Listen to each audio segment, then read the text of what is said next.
you want to start a business? Are you mad? Pradyum is from IIM Ahmedabad. Preeti is from Bombay University.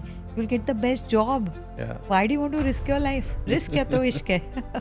The satisfaction of somebody coming and tell you, okay, Preeti, we learned this very easily. You taught it in such a reassuring fashion. Wow. That kind of changed my mind. When you have to teach somebody, Ankit, it's not easy. Yeah. आपको किसी को दिल से कुछ देना है. Correct. Yes. So when you're giving something, you have to have that mindset. I want to give. Give. Now we have a lot of support system for entrepreneurship, especially organizations like one is Ascent. Then there's one more called TIE. Yes. There might be many like Fiki and all. Yeah. There's So Fiki. how There is have NASSCOM. NASSCOM. Yes. We hope our learners will get to learn a lot from this bag of section that we have. Sure.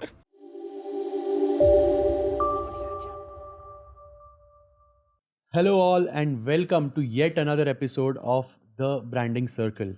We are back after a long break, but today I'm very excited to be joined by an amazing personality by my side for this episode. She's the one who has been running a training organization for the past 30 plus years. And today we have Preeti Sharma, who is one of the founders and executive directors of Pragati Softwares. So let us together welcome Preeti ma'am today to our podcast, The Branding Circle. Welcome, Preeti ma'am. How are you doing today? Well, I'm very, very happy, excited, enthusiastic to be with this journey with you. And I've known you for some time, so it's really, really a sense of pride to be sitting across with you. Same here. I'm extremely excited to learn from your journey, what challenges you faced, who are the people that helped you, and I'm sure our listeners today will get to learn a lot of things that they will also execute in their journey. So, are you ready to jump into this episode, ma'am? Absolutely, absolutely. Wonderful. So the very first and obvious question, right? Not many would have known you and known your journey of how you build Pragati Softwares for the past 3 decades in an industry which is probably not very, I would say, not very sexy in terms of today's Gen Z's language, right? But training, and that too in IT, right? Majorly. So how did you start this? How did this idea come to your mind? Who were the people involved with you since the beginning? Okay. So the idea of training or teaching or learning actually starts much, much before.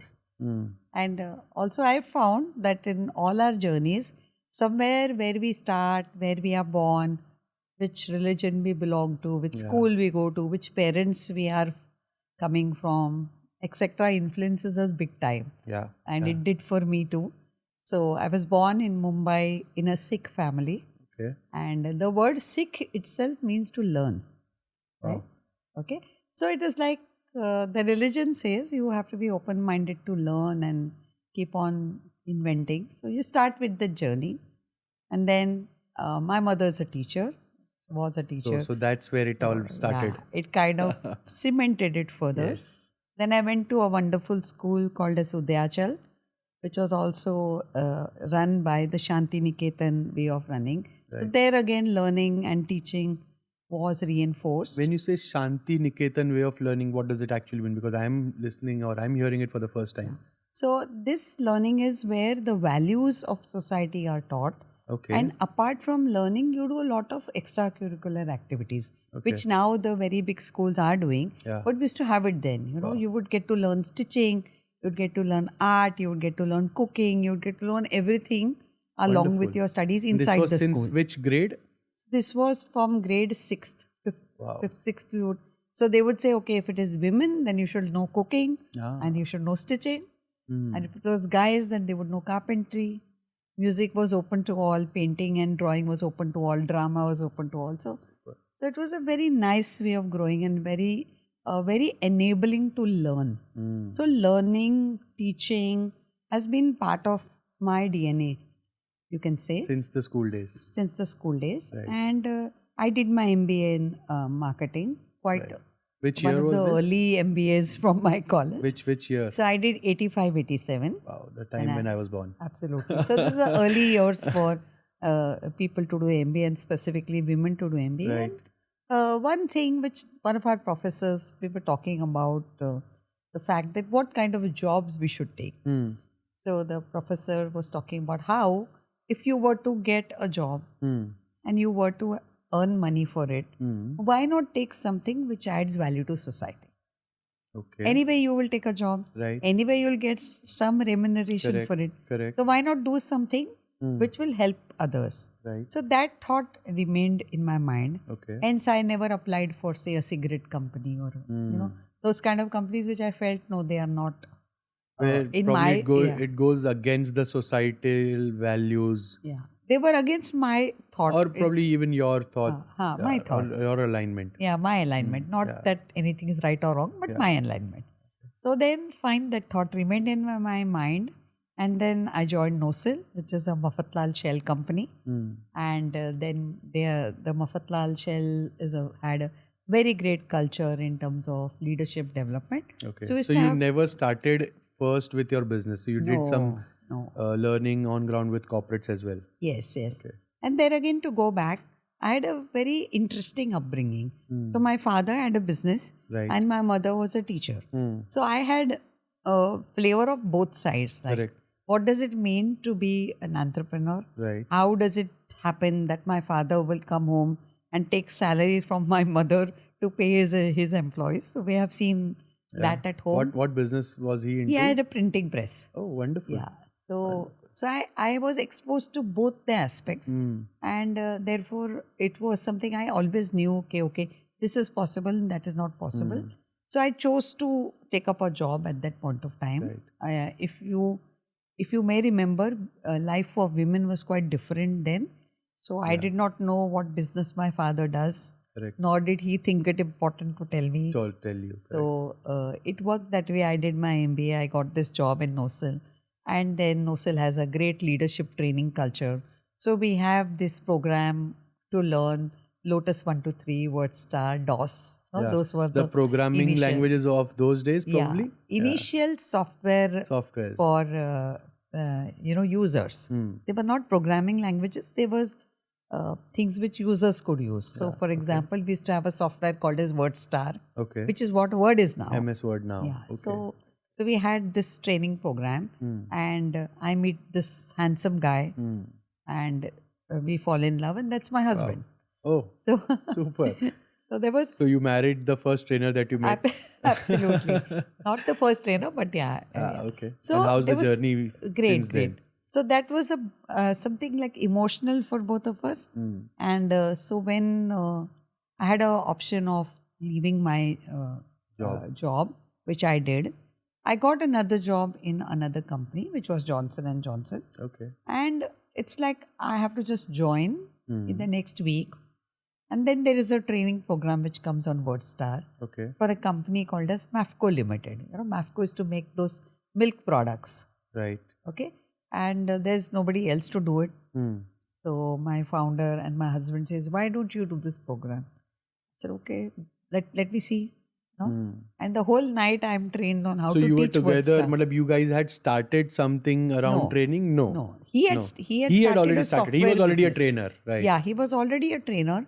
But most of the time, the training was an activity which will augment the software development. It was not an independent activity. Correct, It's like, correct, okay, correct. you get an order, you will do training also. Right. Okay, Right. that is right. what it was before. Correct. So then we said, okay, you do it. So I remember entire night he had recorded for the entire 8 hours cassettes. We used to have those cassettes Yeah. for recording. On the tape recorder, I would listen. What am I supposed to speak? The whole night I've heard it. And next day morning I go and I deliver this program. And those, what topic was this the was training WordStar. around? WordStar. Okay. Yeah, how to use WordStar in your daily life.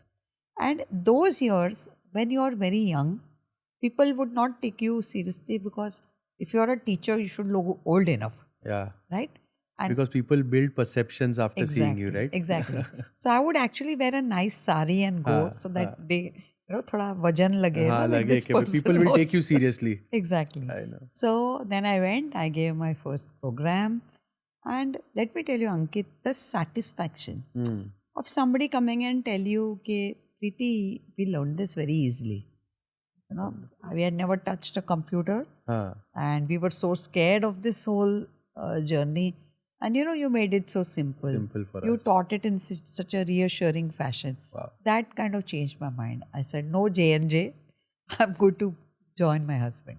So that is how the journey started. It was but not this at all was your planned. first training, Yes. and you really rocked it. So Yes. what do you think, matlab, what part of your journey till then made you the best trainer in the very first training that you took?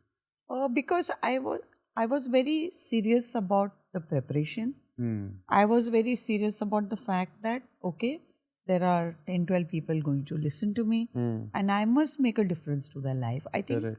that really mattered. That I must add value. I must So be you able felt to give. responsible Yes, for them, absolutely. right?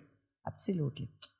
I felt responsible, and I had seen it. See, Ankit, I had not known WordStar. Correct. I learned it. Right. I'd seen the difference it made to my life.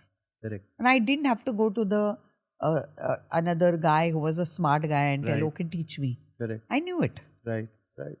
So my whole dependency on taking out a report or writing a letter got removed, and I was quite independent. So I'd seen the difference it had made to me. So that is what made you, not take up any new job after that, but start your own training company. Yes.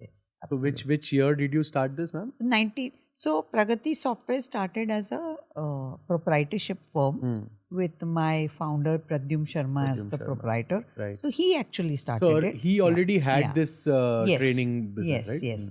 He had founded this company in 1990, Right. and then I joined him in 1992. 1992. Yes. Okay. And what kind of trainings were you doing? All these Word, Yes. Lotus, and all these trainings So no. for corporates majorly. Yeah. So just want to come back to the fact that when we as entrepreneurs start something, we do not have that much clarity at that point of time. Absolutely.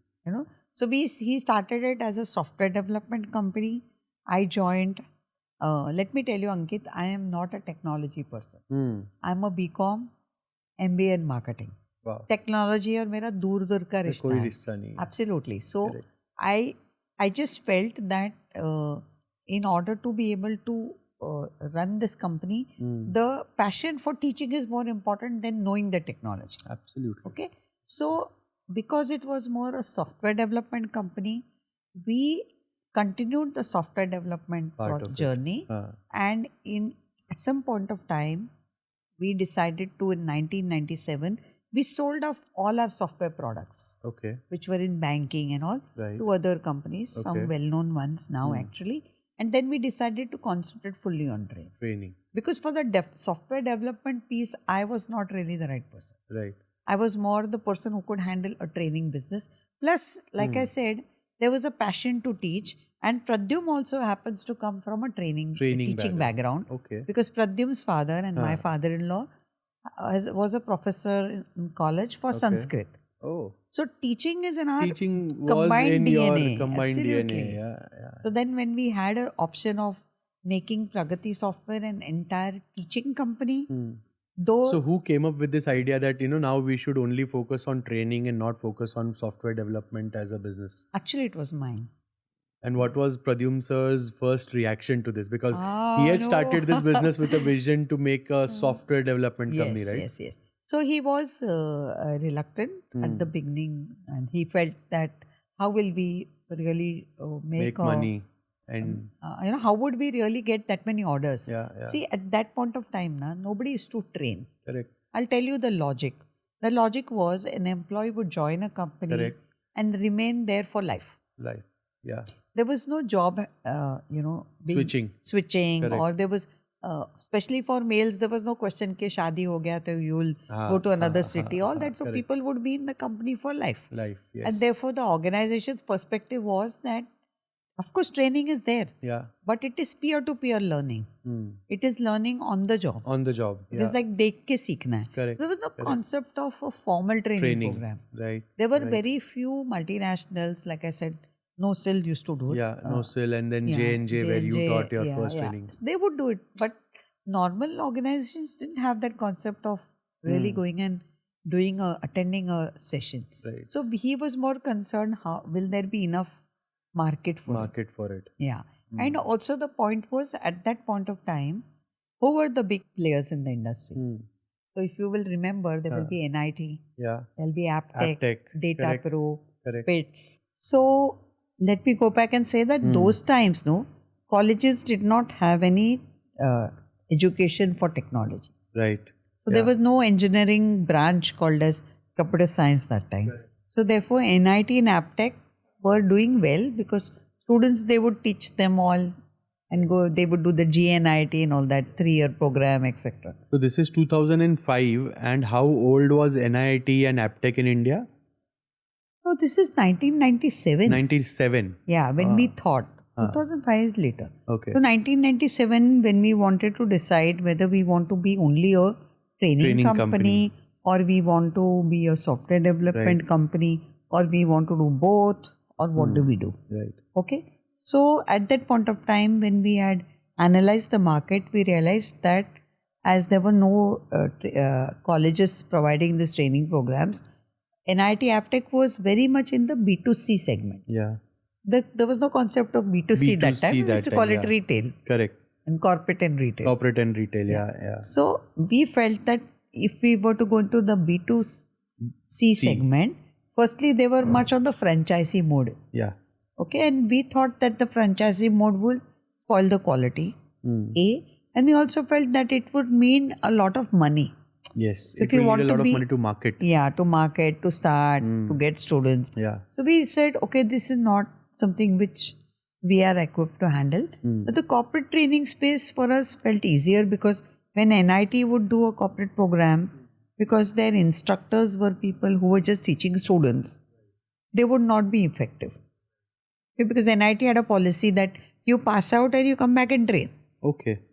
Right. So if you're an alumni from NIT and then you can come back here and train. Yeah. So which worked very well for them. For retail. For retail, absolutely, because you get a feeder and the person knows the system. And but then when it happens for corporate, it doesn't work because that person doesn't have work experience.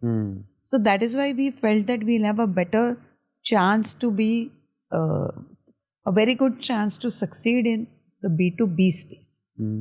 Okay. That's the why- corporate side of it. Yeah, the corporate side of it. Yeah. So you're saying in 1997 there Yeah. were not many companies who used to teach IT in corporates. Yes, there weren't any, No, weren't any. Okay. almost. So it was kind of a blue ocean for you at that point of time. Yes. And we are kind of the starting founding team to go and do this.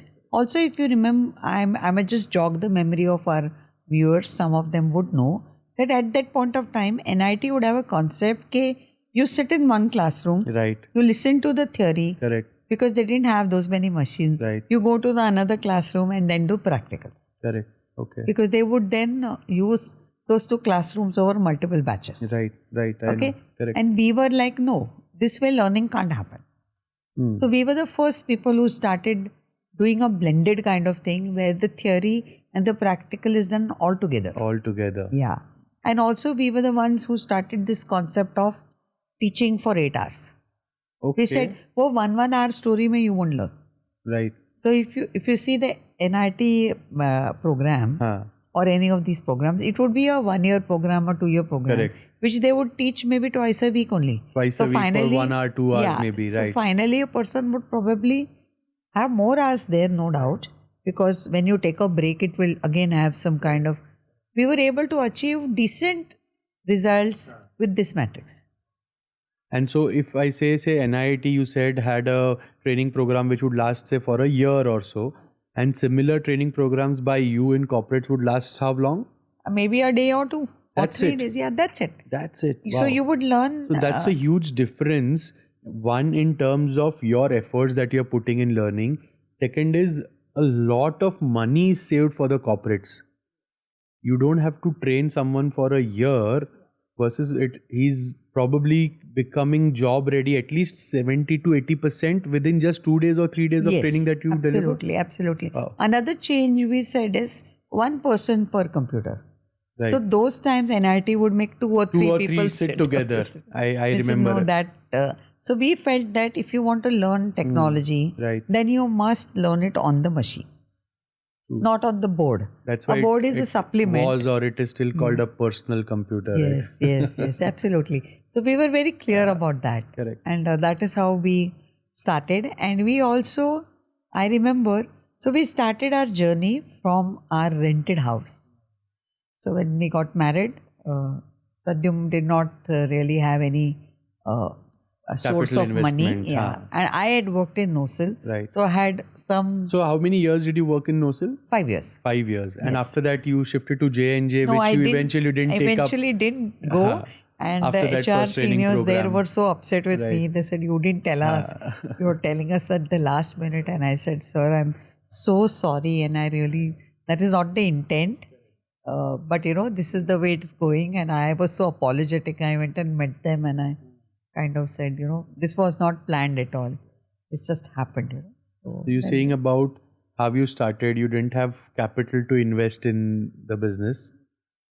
Then how it began from there, from your home to the so many centers you have and so many corporates that you're teaching. Yes. So we started from a rented home. Right.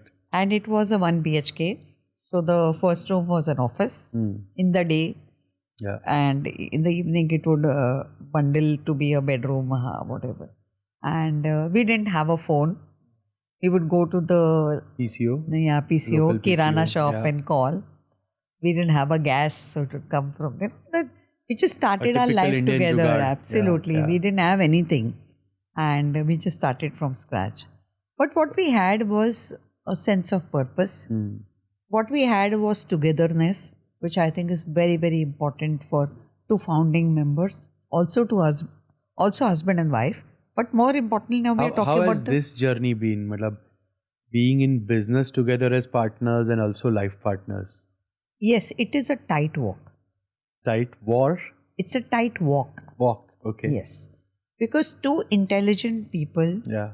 may not necessarily think the same way. Same way. I know. Okay. And then how do you navigate that difference of thought? Because both may be right in their own way. Yes. Because they are intelligent. It is just different perspective. Exactly. So then how do you have the system? What is the system you have as two founders to resolve an issue which might come because of a difference of opinion? Because intent is same, luckily. So there is no difference of opinion on the intent. There is no difference of opinion on anybody being, not loyal to the intent. Correct. It's just that two people having different paths to reach the same goal. Exactly. So how did you manage those situations? Yeah. So what we did was, whenever we had, most often we thought together. We had the same thought towards providing quality. We had the same thought to provide value to society. So on the bigger bricks of the relationship, we had 100% clarity. Super. No, whichever is the biggest brick. So the common goal that you guys had there, you were very clear. Absolutely. And that is what kept you on the track to providing value to your customers. Exactly. And the So society. we were both very ethical. We had the same approach towards ethics or the same approach towards employee empowerment or employee well-being or customer quality. So we were quite clear on that.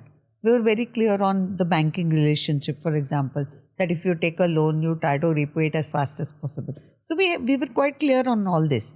And that is why it has sustained, because the smaller parts which we decided to think differently, we were still able to negotiate and find a midway. Okay. Because the bigger parts, the foundation stones, we were very clear about. We didn't have any conflict at all on them. Super. That's what has kind of sustained the whole thing. Right. So say 1997, when you guys decided that you will only be a IT training company and not a software company. No, really. That came later. But the process of thinking started. Yeah. So when you started thinking that, we only want to focus on training as our core offering and we don't want to be into software development. So did you ever feel in this 3 decades that your name brand name Pragati Softwares becoming a hindrance when you go and pitch to people, or the first impression that they have is that you are a software development company because that's what your name says. True. So, did you ever find that as a challenge? No, actually now everybody knows us by Pragati Right, Software. but at least when you started initially, So we were a software company that time Right. also, no? but So, then you decided to, not do softwares, we will only Yes. do training. Yes.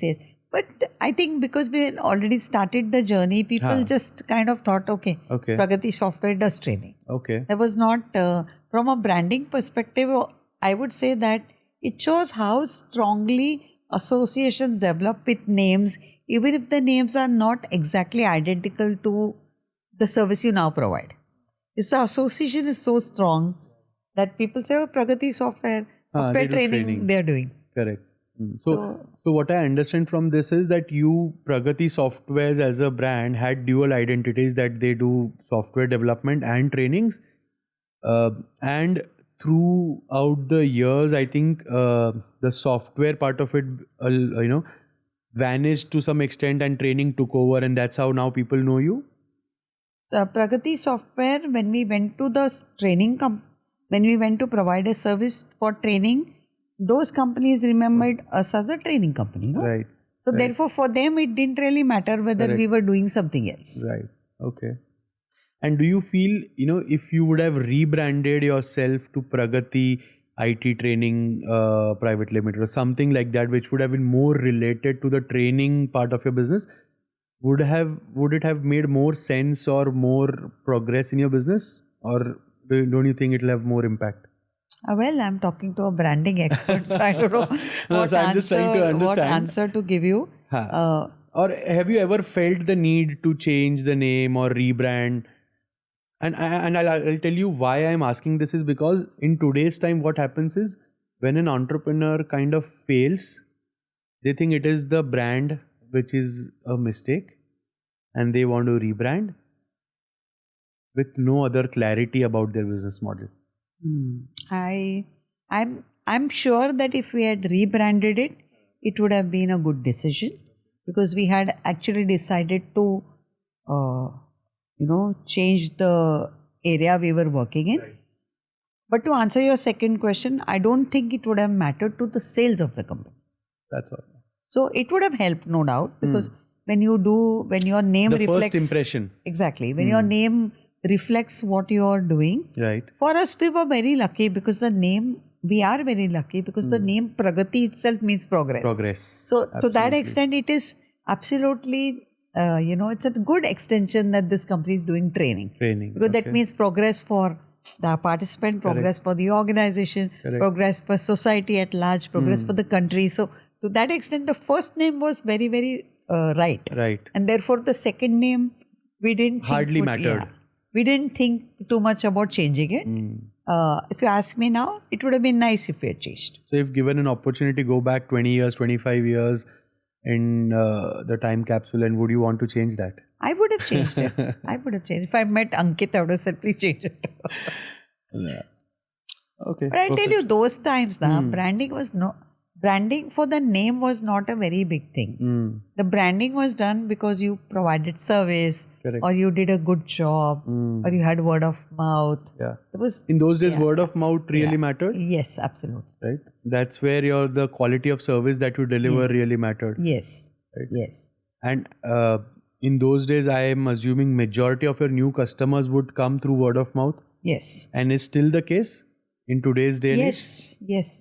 Yes and no. In the sense we do get new inquiries. It also happens to be that the person who inquires has used our service in the past or knows somebody who's used the service. So yes, the brand recall does come from social media, whatever work we do, but the way the customer approaches us is because he's already taken a reference. And is it also because that the amount that they are going to invest in your services is bigger than a normal B2C transactional service that they might take? More than the amount, it is the impact. Yeah.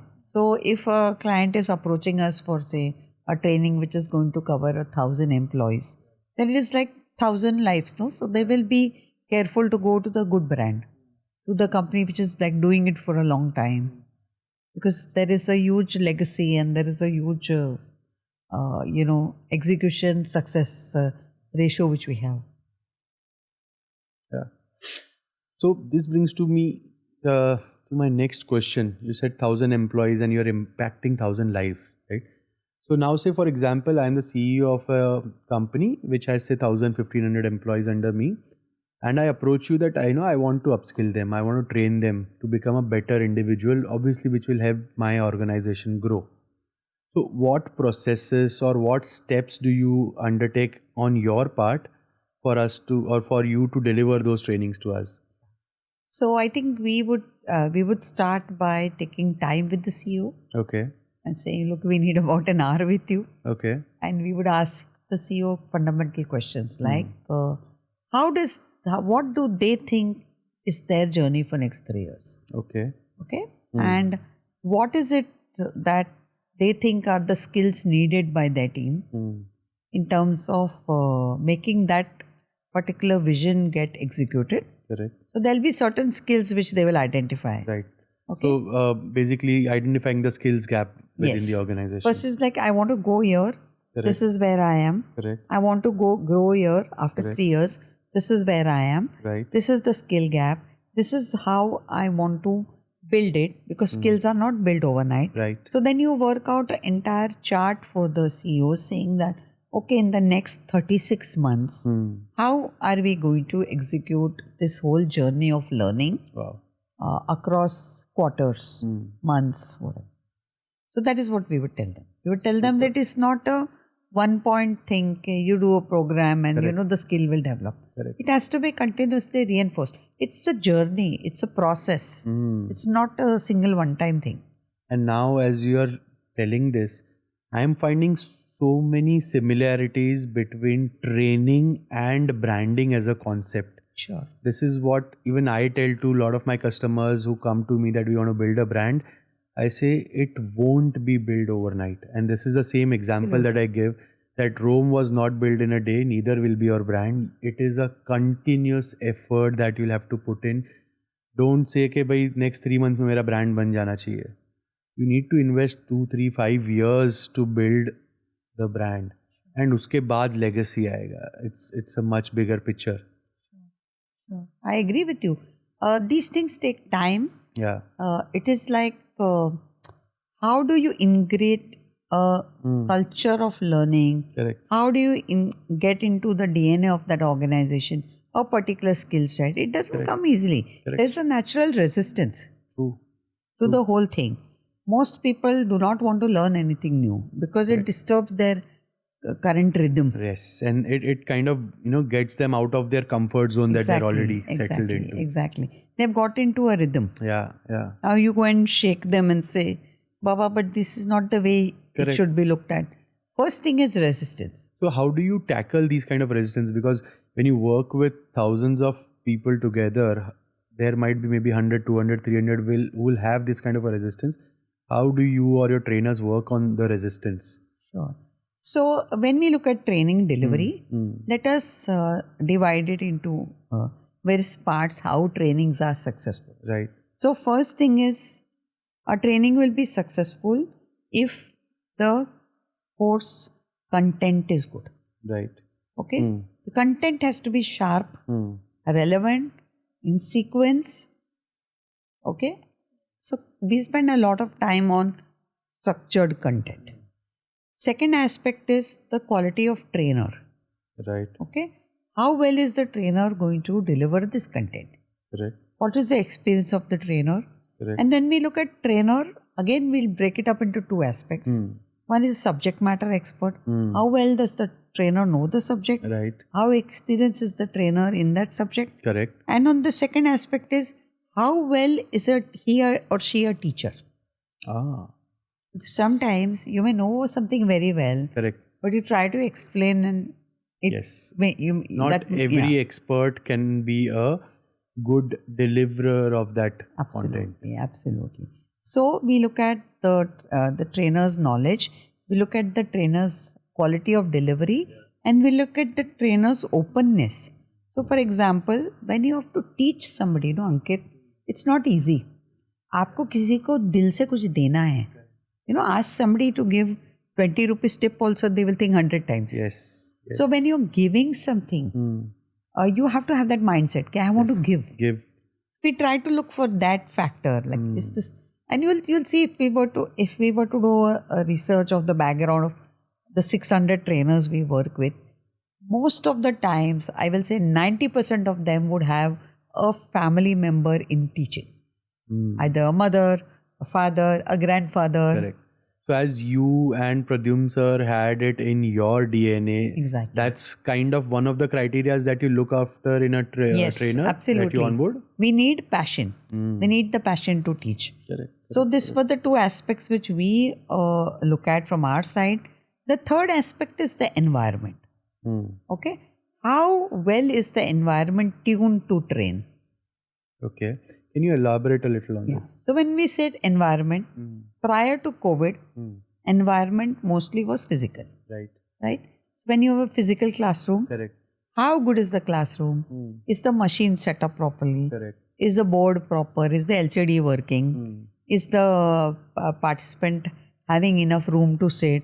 Are the machines not going to stop working? Is the software loaded? So there is a lot of work on the environment. Right. For example, today we have come to the studio. Right. The environment has to be conducive to taking a podcast. Correct. So environment is very, very important. And we at Pragati, we had mastered it because we had our 12 classrooms. Wow. So we had made the environment so good. I remember Pradyuma and myself used to know the table ka size should be this much, so the participant should be able to write. So when you say you had your 12 classrooms, so the trainings that you used to conduct for corporates, it was not at their place, it was in your classrooms, is it? It was a mix. It was a mix, okay. It was a mix. So when companies also have their classrooms, we guide them to keep the environment absolutely conducive to learning. So say for example, you reach in the class and the laptop is not working. Then you set it, wrongly in the beginning. Right. So for us, setting the environment is very important. The third aspect. Wow. Okay, and the fourth aspect is about how do we make people really walk the journey with us is by making them realize what they are going to get out of the program. So when our trainers start with the training, they tell them that, look, this is the objective. At the end of the day, you are here and we expect you to be here. When you show people the path and when you show people that this is what you're going to get at the end of the program, most people will go with that journey. Right. I think this probably is the most important step that I feel, obviously, that if I don't have an end goal or an objective, my learning will always be distracted. Yeah, absolutely. Absolutely. In our case, it's another layer. So when it is a B2C, the B2C, the person himself enrolls for the course, person himself pays the money, so his interest is higher. In our case, it's B2B. The course content is decided by the HR and the concerned departments. The participant is coming. He has no control over the content. He has no control over when the training is going to happen, where it's going to happen. Correct. So already he is an unwilling person because his opinion is not sorted. Correct. And it is not possible. It is not possible. So the responsibility to make it interesting is like so much on the trainer. Trainers. On the real time, you have to decide, okay, now what is the mood of this class? Yeah. We are meeting the class participant for the first time. We don't know their background. So how will you engage with the audience? Absolutely. How will you keep them interested in the topic that you're teaching? Exactly. Therefore, and deliver. Therefore, being a good teacher is so important. So important. Because they will come with a mindset, I've come, I haven't paid for it either. Nobody's asked me. True. And God knows how this teacher is going to teach me. I anyway know everything. Or this is not useful for me. So then it is all the more important for the trainer and for all those other elements to be right, as I mentioned. And then at the end of the day, when this kind of a disbeliever turns and says, look, it was useful, you feel so good. Super. I feel this is in a way connected to even advertising and marketing to some extent. So in advertising, we usually measure the ROI, which is the return on investment of what money we've invested on the ads. But I think for trainings, we should, and I think you guys must also be measuring, which is called as ROE, which is return on engagement that you guys Yes. have had. Yes, we do. We do. So we have couple of very simple metrics to do it. Firstly, whenever we do a class, and as I told you, this is totally real time. We have never met the participant. We sometimes don't know the names. We don't know their background. We don't know how, which departments they come from. And even if we know, they are almost anonymous for our trainer. So what we do is, when the first session is over, so like by 11 o'clock, we start normally at 9:30. By 11:15, we take a interim feedback. Okay. So it's a dipstick saying, is everything okay? Okay. Are you okay with it? Is the speed fine? Is it slow? Is it fast? Correct. Do you want some change? Do you want the trainer to explain the whole thing again in another language? Sometimes. So if a trainer is in Delhi or in North or in Punjab, he may need to explain in Hindi also. In a different language. Yeah. So this is the by 11:30, we know whether we are on the right track. Right. And Now, then so you can improvise in the second half of the So training. you do it real time. Correct. You simply, so one of the things we train our trainers is to have flexibility.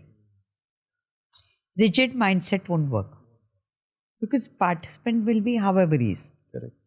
Right? And you say you train your trainers as well. So do you also kind of run some programs for training the trainers, or we call the train the trainers training? Yeah.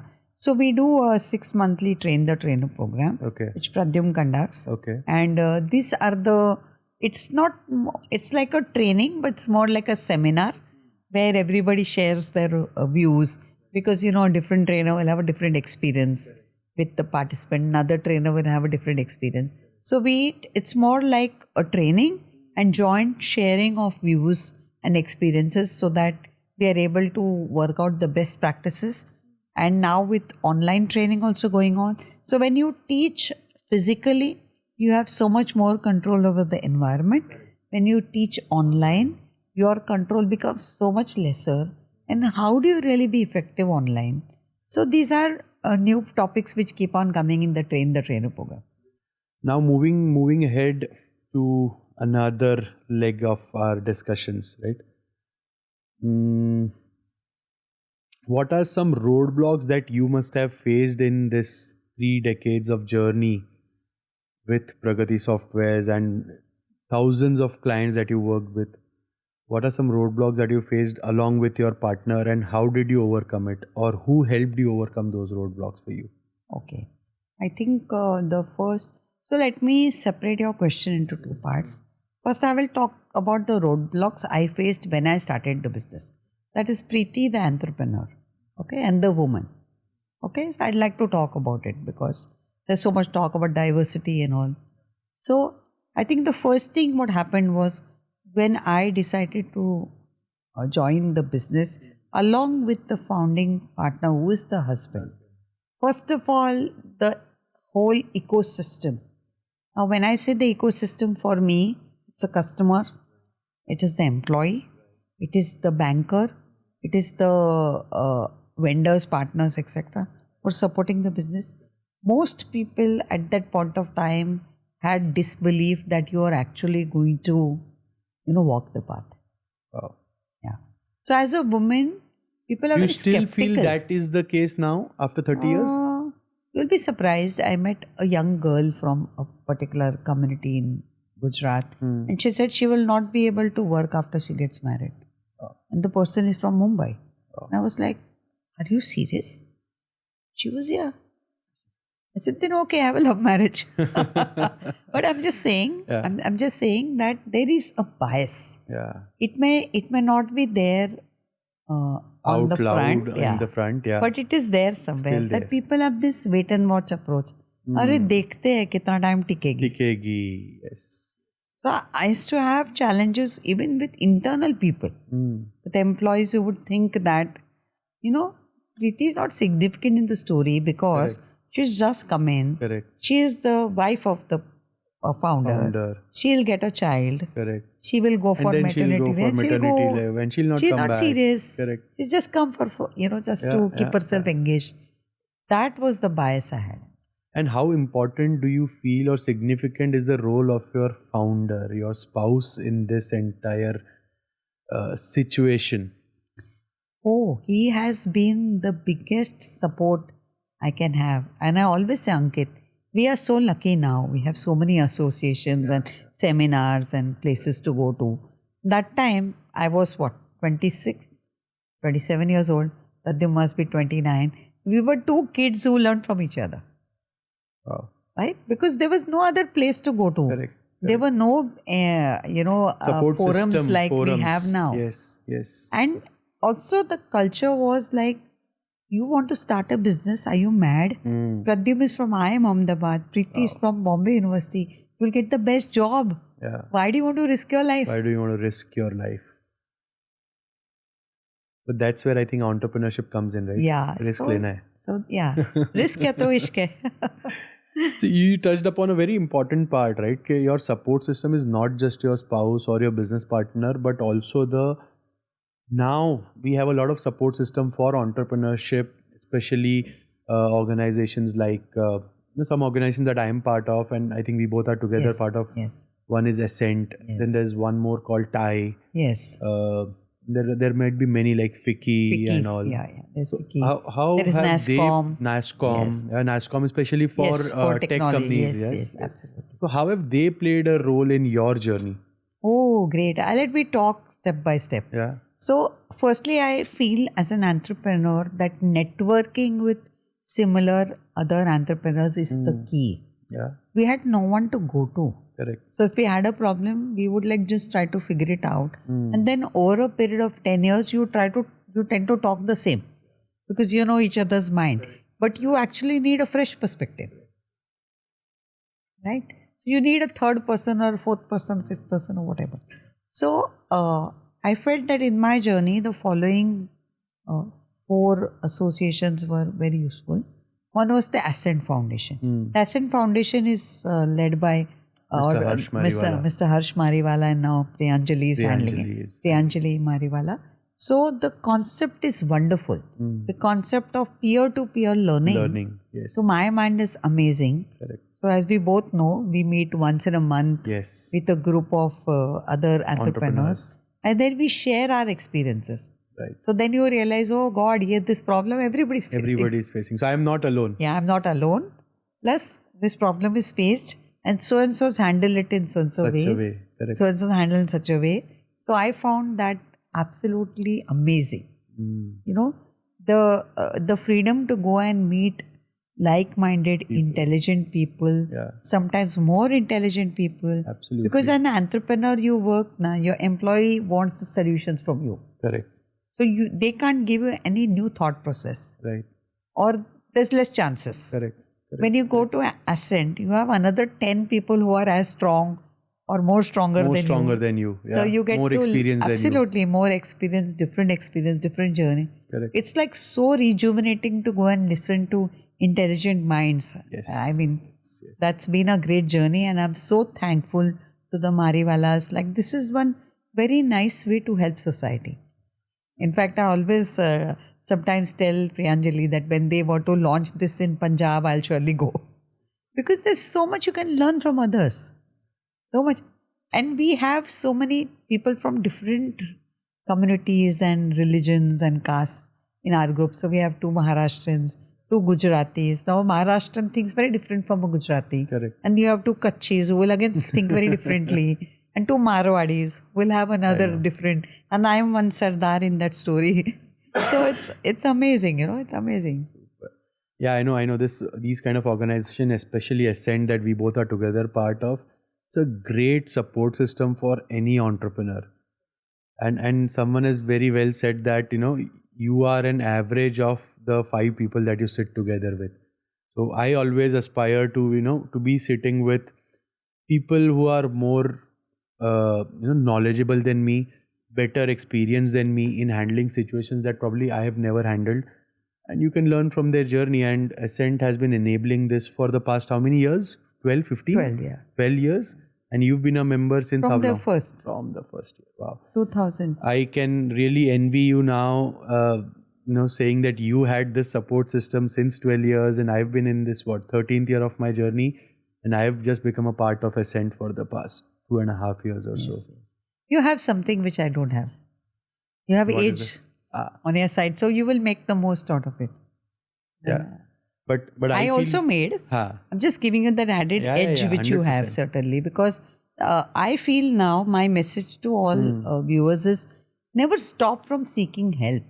Yeah. Never stop from networking. True. Never stop from meeting people. Don't get so much wrapped that you have no time to get another perspective. True. I think this is what even I believe in, that asking for help shouldn't be a shameful task. या इससे मैं नीचा दिख जाऊंगा. I don't feel anyone should ever feel that way. Right? And I've asked from help from my employees, from my partners, from my vendors, from the family, and everyone has been so supportive that without them you probably are nowhere. Absolutely. Right. So asking is 50% of getting a solution. Absolutely. So one was Ascent, then the other place which I really gained was from FICCI. So I've been a FICCI member. Okay. Specifically. How different is it from Ascent? So Ascent is more a peer-to-peer learning. Right. Where you are meeting peer members. Okay. FICCI is more one way, like they will have sessions you attend. Okay. There is no engagement at that level. Okay. They will have talks, they will have conferences which you attend. Right. And you can then seek whatever you need from the speakers. Okay. There is beyond that, their role ends. Okay. So that is their charter. Okay. So it's like a training on certain topics for entrepreneurs. Yeah, it's a meeting of training or sharing of knowledge. And then so how FICCI helped me was, of course, I met the most wonderful women because I'm part of FICCI Flow. FICCI Flow, which is a women-led... Which is the women, the women FICCI ladies initiative. organization. So I met the most amazing women and I continue to meet them. The other good thing about FICCI is because they have so many tie-ups with international bodies. Okay. So that is something different. Can you name us some of them? So, for example, when you are a federation of industry here, then you also are associated with other federations of industry all over the world, which is not where Ascent is. So that's a different model. So I remember when I was my journey with FICCI started quite early. So in 2007, there was Entrepreneur of the World Award. Wow. Something like 2007. that. And I applied for it just for a lark, not thinking much about it. And there were these three organizations, that is FICCI Flow, right. Barcelona Chamber of Commerce, okay, and Manhattan Chamber of Commerce, who were the judges for that particular award. And they selected me. Wow.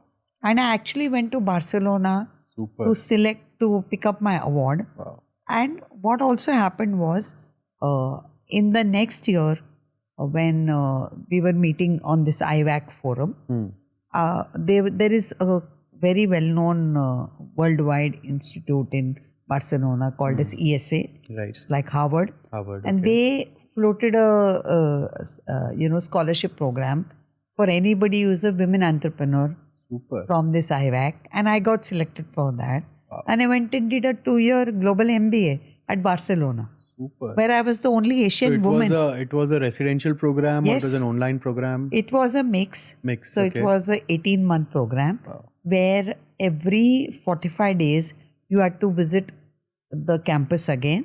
And the campuses were spread over 4 different places. So it was Madrid, Barcelona, China, as well as in our times it was US. Yeah. So Silicon Valley. So we would go every 45 days to a different location, and plus we would have to study. So there were these huge books. I did 200 case studies. Wow. In what, 2 years? In 1.5 years. 1.5 years. It's Amazing. very intense, very intense. Intense. Yeah, very So intense. how did you manage keeping up with your work, company, running it, and doing this 1.5 years, 18 months program? Yes. So, firstly, a big shout and a big thank you to my family for that. So, when this opportunity came, I was like, I'm not taking it. I'm not going because my daughter was that time 7th standard, 12th, 12 years. It was a very critical age for any child and specifically for a girl child also. So I was like, I'm not going. Let it be, I'm not going. And my husband was, no, you have this opportunity. Why don't you go? And my mother, who has been along with us in the journey, she has always been taking care of my daughter. So she said, no, you must go. Were you getting an opportunity to learn? And my daughter was also, you must go. And my in-laws were also, you must go. So it was like everybody in the ecosystem said, I must go. And then, okay, then I go. So firstly, I got the great support. Correct. Then for running the business. Because Pradyum and myself have always been running the business together. Correct. We do not have, our roles are very fluid. Even though we handle functions independently, Right. but we also have developed in such a way that each can handle the other function. Other function. Okay. So he was able to handle in my absence whatever, work needed to be done. Correct. Also, I was very, very strong in time management. See, one of these things which these courses do or these programs do is because you have so much pressure of time, you are able to become such a strong organizer of time. So I still remember on the Pragati board in the conference room, I should write pages 1100 say pages 1300 padne ko, how much time does it take? And this is my chart. So you have to become extremely organized. Organized. Yes. If you Extremely want to manage organized, multiple things. Yeah, And I yeah. know you are a family person, interacting with you for so many Yes. times. I know that you take care of business, but at the same time, you are also taking care of a family so well. Yes. And hats off to you. And I think this kind of a dedication and this thing can only be pulled off by a woman. And I am for sure dedicatedly saying that. Yeah. Managing family, work, everything. Really hats off. And I think this point that you made up that organization like Ascent and FICCI, they don't just open up knowledge for you, but they also open up access to so many things. Like you got access to this course that you did of Yes, 18 months. absolutely. Through Ascent, I have done a course from Stanford University, which is called Stanford Seed, Yes. which is a 6-month online program. So otherwise, as an entrepreneur, you won't have access to so much of Absolutely. organizations. Absolutely. And that's how you being built. Absolutely. In fact, I remember when I was giving the interview for this ESA, Yeah. they asked me, I was 44 years that time. So they said, we are not very comfortable. We don't take people beyond 35 because we feel that the learning is not, like you don't have enough life, Yeah. work life left to learn. Correct. I told them learning is what? Learning is endless. So I had to convince them that I'm going to be a learner for life. Correct. So 44 is but just a number. I know. And I'm so glad they believed me and they took me and I actually topped the class. I did very well. So yes, this brings me, ma'am, to an interesting session. And we're doing this for the very first time in our podcast, where we have a sponsor, Harrison's Bags. They are a 65-year-old luggage brand.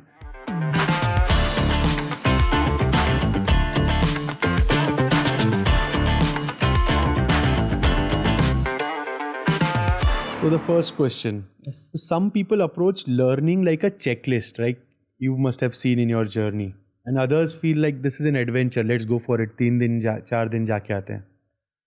So which kind of a learner do you think thrives most in today's professional world? So I would say, yes, there are two kinds of learners. And one is a checklister and one is an adventurist. Teacher, yeah. Yeah, I think it's a mix of both which makes a good student, a good learner. One is somebody who is methodical, Okay. who says, okay, I will go, I will read the course content, I will check the topic. I've seen participants who will actually take out the printout and ask the trainer, but ye topic aapne sikhaya nahi. Haan. Actually, they will do that. So they will checklist, they will, they will be systematic about it. Correct. There would be other checklisters who would just check box and say, okay, I just attended. I just attended. So yeah. that is not Because the an checklister I'm organization talking asked about. me to do. Yeah. I'm talking about somebody who's thorough. And then sometimes when people are very thorough in something, they forget the adventure part. Yeah. No, they're so dry and they're so cut out in that. I would think that once you're in the journey, you should enjoy it. Enjoy it. So once Take it you're like in an a training adventure. program, take it as an adventure. Take it So as I an would want a adventure. mix of both. Super. Next one. So if skills, right? Skills are what you teach, especially IT skills. So if skills are like tools in your backpack that you carry, which ones do you think people often forget to pack? The skill of being humble. Wow. Can you give an example? So I think humility is so important. Mm. Like I am just a small sand particle, Einstein mentioned. I think the point is that whenever we go for any class, we should go with the humility that, okay, now this person really is going to make a difference. Yes. So I think that is the most important skill people need to have. And the second skill which people need to have is the skill of being attentive. I think people are not attentive any longer. Yeah. So if there's a class going on, if person's mind is distracted because the person is on the Scrolling a mobile, mobile. scrolling on the mobile, seeing something, replying to WhatsApps, probably, buying something on Amazon or Swiggy or whatever, then they will not get the impact. Correct. So I would say go with humility Yeah. and go with full attention. A good bag isn't just about how much it can hold inside it, right? But how well it's organized inside. Like you said, there are some learners who have a checklist of this is what I want to learn this. So they are well organized and they have an objective in mind. So when it comes to learning, how can professionals keep their knowledge just as organized? Oh, good question. Very good question. So when we go for a class, we tell the participants that please take notes. Because when you write something kinestically, you are engaging your brain, which doesn't come when you type. And this is research, which says it. So we always encourage, I remember Pragati used to give that pad. Pragati software, there used to be a nice Branded writing pad and a pen where we encourage our participants to write. And we also encourage them to make a summary of it. Now, of course, we have ChatGPT, etc. Yes, So yes. end of the day, make the summary and load it in a repository. Nice. So we tell them that you create a repository either on your laptop or on your phone or whichever device you're most likely to use. You give the name to that particular directory called as training. Further you write Power BI. Further you write day one and you store it. Correct. So that whenever you need, you can go back revisit. to it. Yes. So be systematic about it. Super. So just like a big bag would have space, it would also be important to find the lipstick when I need it. Yes. So that's why you need to be organized. Absolutely. Super. Thank you once again, Harrison's Bags, for sponsoring this section. And we hope our learners will get to learn a lot from this bag of section that we had. So before we wrap up, I have a rapid fire round for you. Are you ready? Sure. We were very relaxed and I hope you're enjoying the conversation. I am. So now the tempo is going to be a little higher. Yes. We'll move faster. If you could teach one skill to every woman in the workforce, what would it be? Empowerment. Empower them? Empowerment. Self-empowerment. Don't think of halke mein mat lo. You can do a lot. Yes.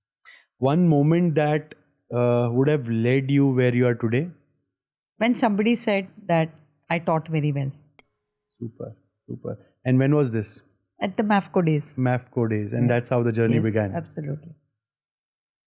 If tomorrow companies had to stop all their training budgets, what's the first brand damage that they would see? There would be no creativity. There would be no product development. Right. There would be absolute standstill. Wow. And they would go slip back because today you have to learn every day. Yes. Today, especially in today's absolutely. ever-evolving technological Every world, day, you'll have every to day. evolve every day. Even Google changes its screen every day. Yeah. Super. And according to you, I don't know, might be a random number, but how much budget should a company dedicate to employees' training and development? Maybe a percentage Yeah, if you very, can. very difficult question Yeah. because technology companies will have higher budgets. Right. Pharma companies will again. See, it's the kind of business they are in. I would not put a budget, but I would say that it should rather be need based and rather they should do quality training. So sometimes when they come under pressure of budgets, they just select any local vendor, Right. just a freelancer, and then they suffer because that person is also just, not structured and organized. Correct. So I would say rather companies should work only with good companies and well-known companies and do, because वो training रोज नहीं होता है. Correct. Correct. So you might as well do it well Well. and don't cut corners that time. I would And say you that. mentioned a very good part that they are not structured. Yeah. So how important role has structures and processes played in the development journey of Pragati Softwares? Very important. We have the entire training activity as a ERP. Correct. When nobody had an ERP, ERP. Pragati had it. Wow. Everything, like we know exactly how many participants, who has attended, what is the feedback, everything is there in the repository. So you can track it back, right? Absolutely. Absolutely. And are you an avid reader? I know you are a good singer for sure. I do read, yes. You do read. So which is that one book that you would recommend to every employee? James Clear, James Clear. Habits. Habits. Yes. Wow. Okay. And okay, so if you had to dedicate a song to every woman, which song would you dedicate to? So that would be Badal Pe Badal? Pav Hai. Okay, this is from Chak De De India. yes. Oh yes, yes, yes. So any final parting thoughts on how doing business is harder now, or was it easier before, or was it harder before and it is easier now? I think for us it seems harder. For Gen Z, maybe it is Easier? because they are born in that. For us, it's harder. And why would you say so? Because we built the business with a relationship angle. We did not have these IPOs, so those were not our goals. So therefore, in this particular context, people have no time today because everybody is into trying to earn more wealth. Yeah. And then people have finite amount of time. So what is getting cut in the process is health. What is getting compromised is relationships. Wow. I would not like to compromise on those aspects. What is getting compromised sometimes is spirituality. Yeah. And I know that you're a firm believer in God, spirituality, absolutely. and how has it helped you in your professional journey, especially?